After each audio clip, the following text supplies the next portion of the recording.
Bismillahirrahmanirrahim. Assalamualaikum warahmatullahi wabarakatuh. Saya Ustaz Saiful Bahri akan mengajar hafazan untuk darjah 5. Okey, baik, jom kita lihat apakah pelajaran yang pertama.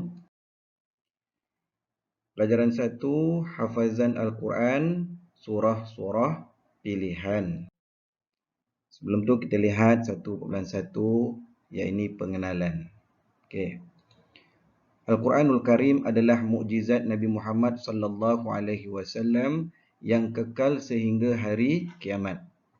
Ia merupakan kurniaan daripada Allah Taala dan menjadi sumber perundangan Islam yang paling utama. Di dalamnya mengandungi pelbagai ilmu yang sangat bermanfaat sebagai panduan manusia menjalani kehidupan di dunia dan di akhirat.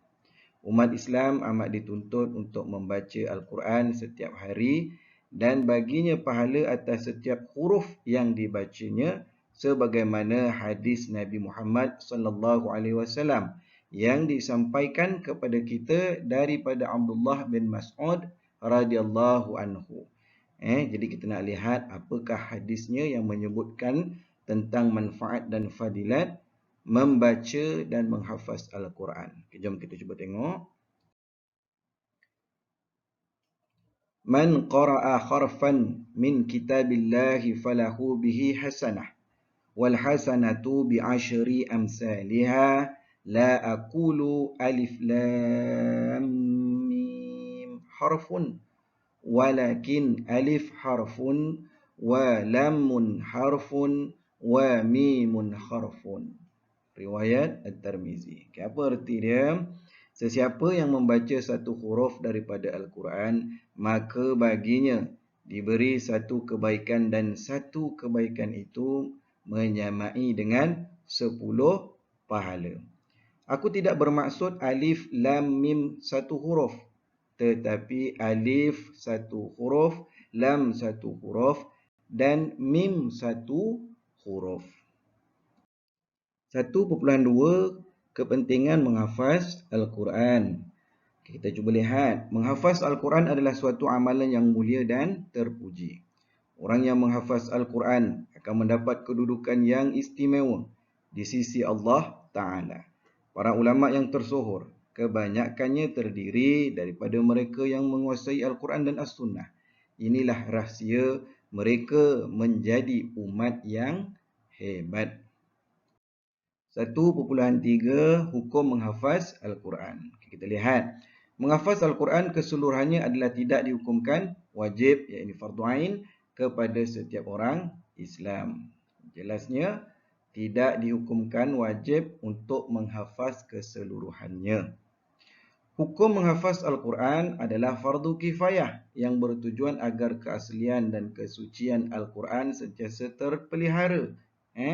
Hukumnya fardu kifayah, menunjukkan bahawa mesti ada sebahagian masyarakat yang menghafaznya dalam satu-satu tempat.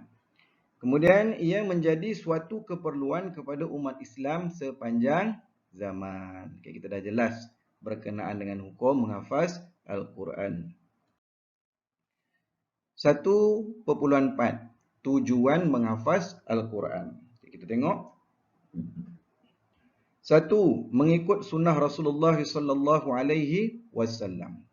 2. Al-Quran diturunkan dalam bentuk hafazan. Al-Quran bukan diturunkan dalam bentuk tulisan. Bila mana Nabi Muhammad sallallahu alaihi wasallam menerima wahyu daripada malaikat Jibril, malaikat Jibril hanya menyampaikan dalam keadaan lisan.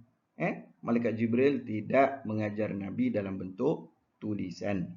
Tulisan hanya ada sekitar zaman Sayyidina Osman. Baik, yang ketiga, sebagai kepentingan umat Islam keseluruhannya.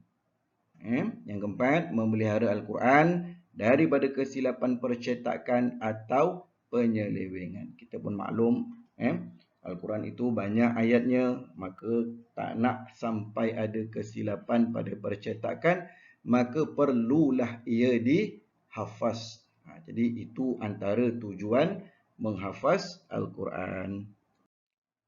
Okey, latihan. Kita tengok satu. Jelaskan kepentingan menghafaz Al-Quran. Kita dah tengok dah tadi. Apa kepentingannya? Dua. Apakah hukum menghafaz Al-Quran? Apa hukumnya? Tiga. Nyatakan tujuan menghafaz Al-Quran. Jadi saya harap kamu dapat buat latihan ni. Kemudian dah siap hantar pada saya secara personal. Hantar secara personal. Dan cukup setakat tu untuk hari ini. Dan kita akan sambung lagi di lain hari insya-Allah. Dan saya akhiri dengan wabillahi taufiq wal hidayah. Wassalamualaikum warahmatullahi wabarakatuh.